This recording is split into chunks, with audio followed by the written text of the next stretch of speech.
Chapter 2. Chapter 2. I awoke in the morning to discover my dad had gone drinking again.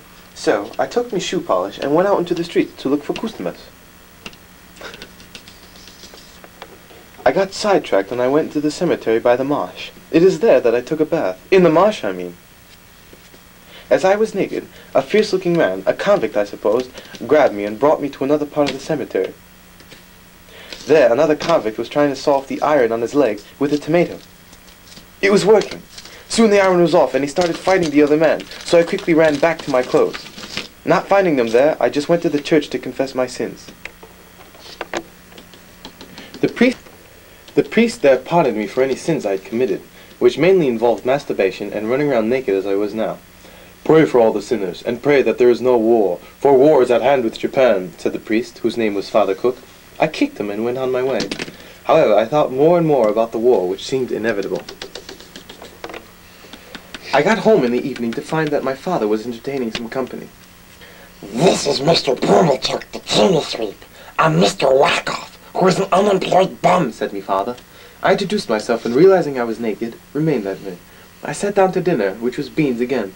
Kitty laughed for no particular reason and served us pizza.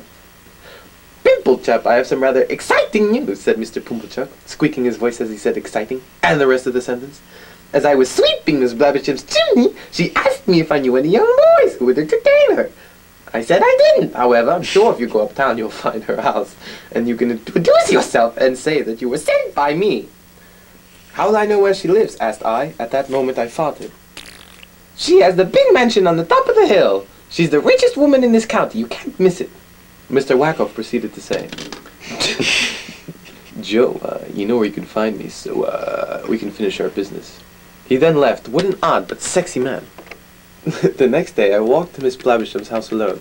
One of her servants let me in. I took a dump in her lawn because I wasn't accustomed to such fancy surroundings. "So you're Pimp," she said. She was an old, scraggly woman, naked, that smelled worse than I did. She had company, a couple who were both very fat. "This is Mr. and Mrs. Fatbutt," she croaked.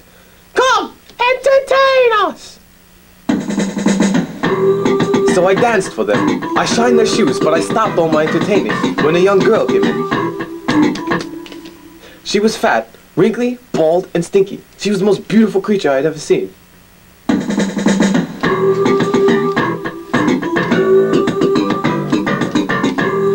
"This is Frestella, who lives here. I want you, Frestella, to feed Pimp and let him wander about the courtyard."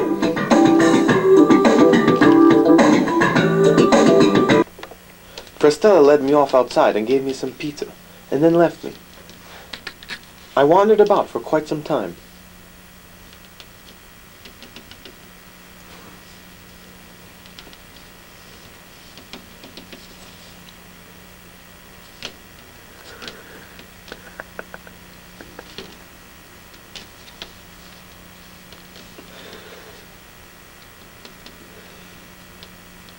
Suddenly, I was approached by a strange boy of about my own age. He asked me to fight, so I agreed. He punched me hard in the face and I fell to the ground unconscious. Get that sign out of the way! I love that sign! Now this is the sign! When I woke up, Frestella was ushering me out. She asked me if I wanted to kiss her, so I had gratuitous sex with her.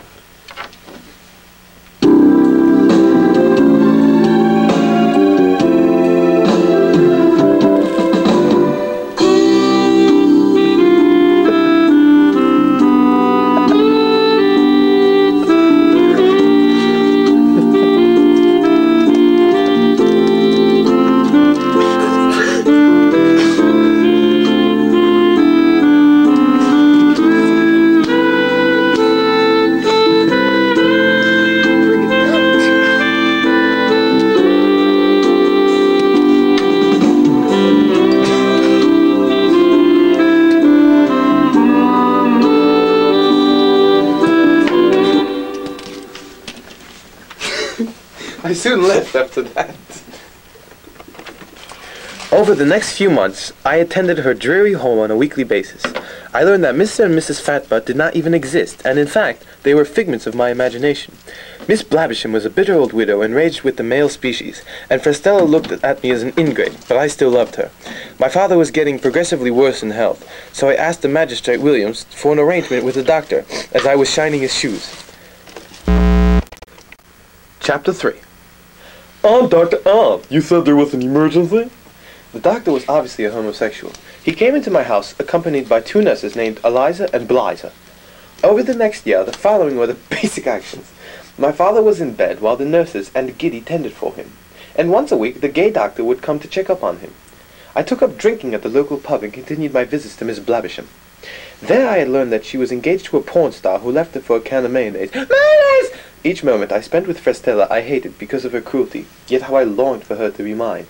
I also started getting educated from Giddy, of all that she knew, which wasn't much, who laughed quite frequently, again, for no particular reason. It was at the pub I met Herbert Fatbutt, son of Mr. Fatbutt, and Don Juan, his companion. I became good chums with them, often arguing about senseless topics, such as pizza and the Scotland's short kilts, but of course we were drunk, most of the time anyway. It was on one particular day that Don Juan introduced the topic of war. I am going to join the English army, he boldly stated. Yet I observed that he had wet his pants as he had said this.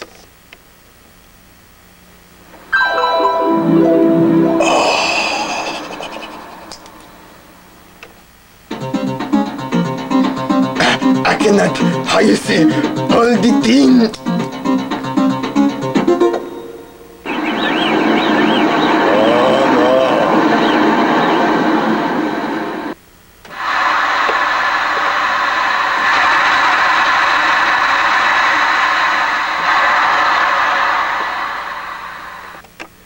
But there's no war yet, I said, and there isn't going to be one.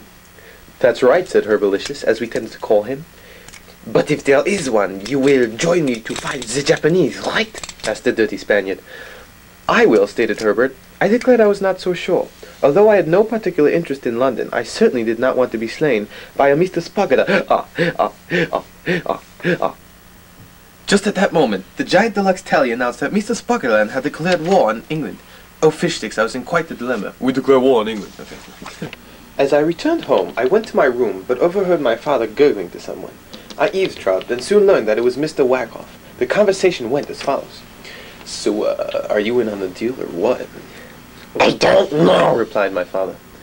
Well, how else are you going to pay for your medical expenses? I mean, if you sell your son, Pimp, to me, I'll, take him off your hands and give you a handsome sum of pounds. Pounds of meat, I mean. How about money? All right, you German swine, money too. So, do we have a deal? He asked greedily. Yes, my father gurgled back.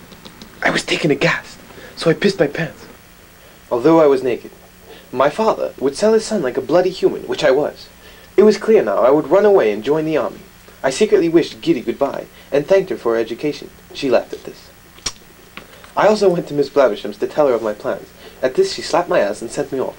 I did not see Frestella before I signed up with Don Juan and Herbert. Now it was official. I was an English soldier with little or no expectations of any kind of a future. End of stage 1.